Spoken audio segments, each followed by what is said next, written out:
Good morning, kiddos. Welcome back to the board. Today we are going to be going over 2.4a, okay? We're getting ready for proofs, so we have 6 properties that you've probably already heard of to go over today. Okay, the first one is the addition property of equality. Okay, and that says that if we have two numbers, which I'm going to say are A and B, okay, and A and B are equal to each other. So if A is 3, then B is 3, and 3 is equal to 3. These are the same number, but we don't know what it is. It could be 3, it could be 27, it could be 148, okay? But with the addition property of equality, we can add some other number C to both sides of the equation and have it still be equal. Okay, so if A and B are 3 and C is 1, 3 plus 1 is equal to 3 plus 1. They're both equal to 4. So we can add that C onto both sides of the equation and still have these two things be equal. Okay? The next property is the subtraction property of equality. Okay, and the subtraction property of equality, again, says that if A is equal to B, and these are the same number, it could be 3, it could be 27, it could be 148, then you can subtract the same number from both sides and have it still be equal, okay? So let's say that A and B are 3 again, okay, and C is 1 again. So 3 minus 1 is equal to 3 minus 1. These are both 2, so they are still equal. Our third property is the multiplication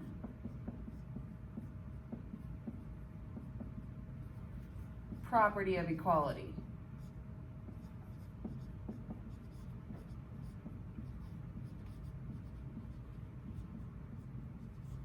Okay, and the multiplication property of equality, again, says that if you have two numbers equal to each other, so A is equal to B, they're both 3, they're both 27, they're both 148, we don't know.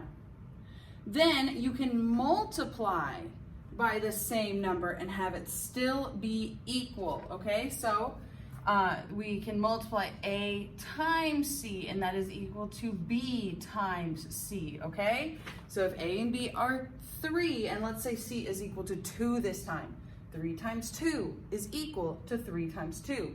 They're both 6, so they're both equal to each other.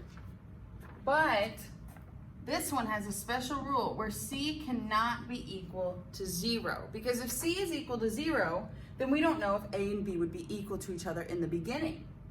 Because if C is 0, then A could be 6, 6 times 0 is 0, and B could be 3, 3 times 0 is 0. And those answers would be the same. It'd be 0 is equal to 0, but then this wouldn't be true, that A is equal to B. So just in caution, C is not equal to 0. Our fourth property is the division property of equality. I'm going to abbreviate this. Okay? And that says that if A is equal to B, so we have the same number here. It could be 3, it could be 27, it could be 148. Then we can divide by the same number. A divided by C is equal to B divided by C, and have these still be equal. Okay, so let's say that A is equal to 6 and B is equal to 6. So this is true. A is equal to B, they're both 6. And we're dividing by a 2, okay? So 6 divided by 2 is 3. 6 divided by 2 is 3. 3 is equal to 3. These would still be equal, okay? Our next property is the substitution property of equality. Again, I'm abbreviating. And the substitution property of equality says that if A is equal to B, then A can be substituted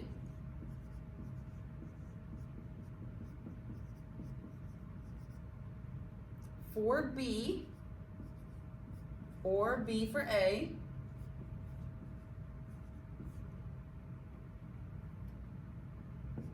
in any equation or expression. So what that means, that big block of text, is that if you have 3 times C is equal to B, you could plug in A instead of B. So I have 3 times C is equal to A. Okay, so for any equation or expression, you can trade that A and B out. Okay? And our last property is the distribution property.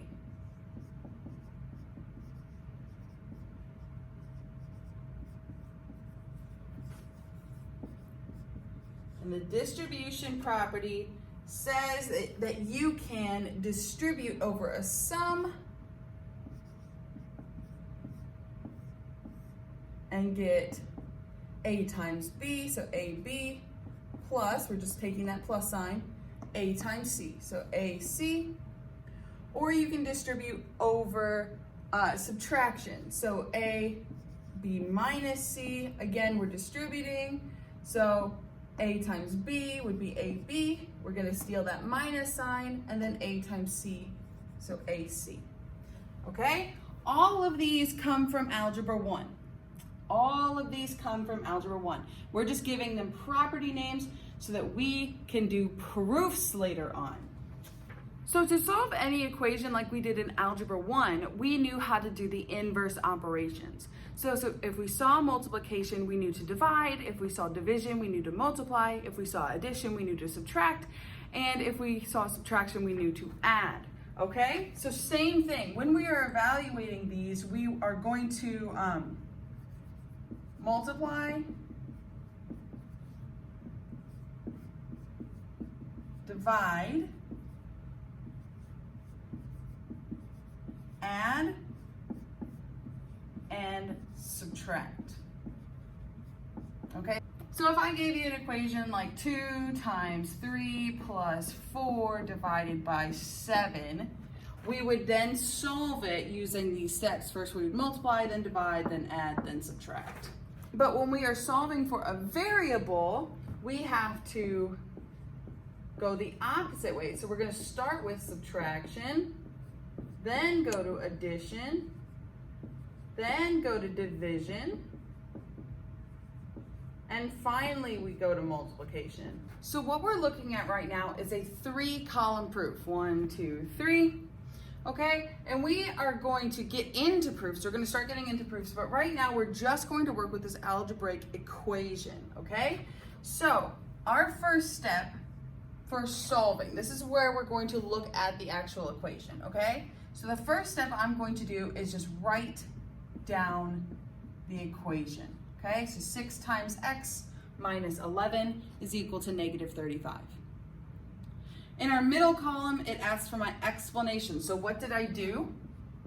I wrote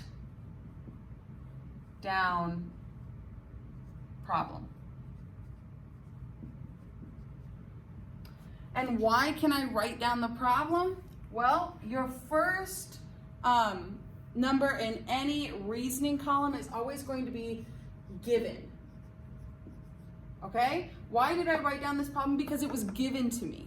Okay? I didn't have to do any work for that. Okay? So our first step to solve this equation would be to move backwards through PEMDAS. So I see some subtraction here. Okay? We want to get our variable alone.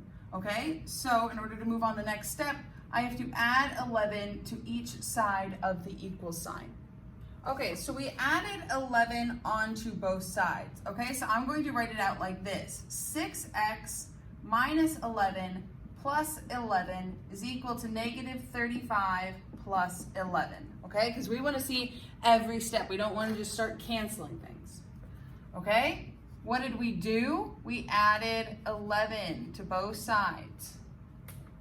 Okay, and what gave us the right to do that? Well, we just talked about the properties. And what property told us that we can add something to both sides of an equal sign and have them stay equal? That was the addition property of equality, okay?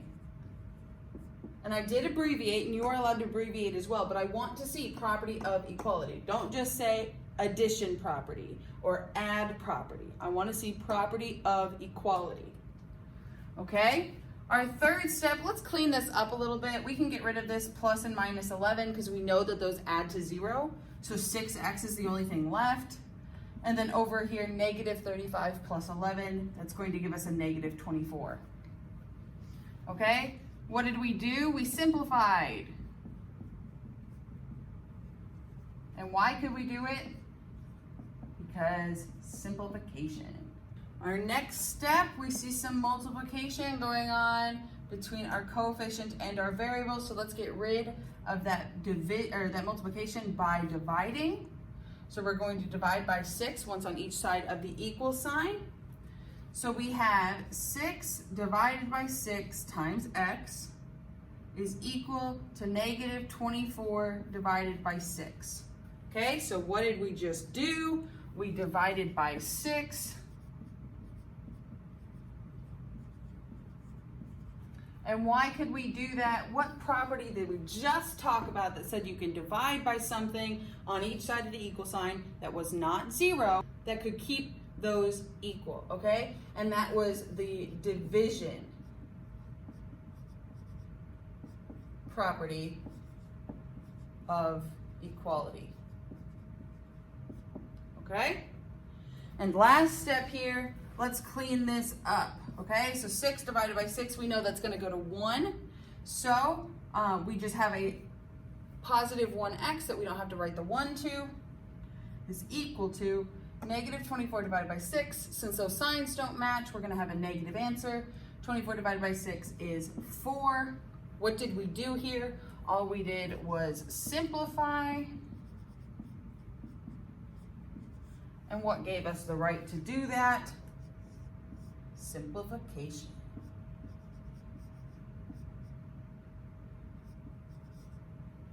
Okay, look at us. We just finished our first proof, and we're going to go into more of this stuff tomorrow.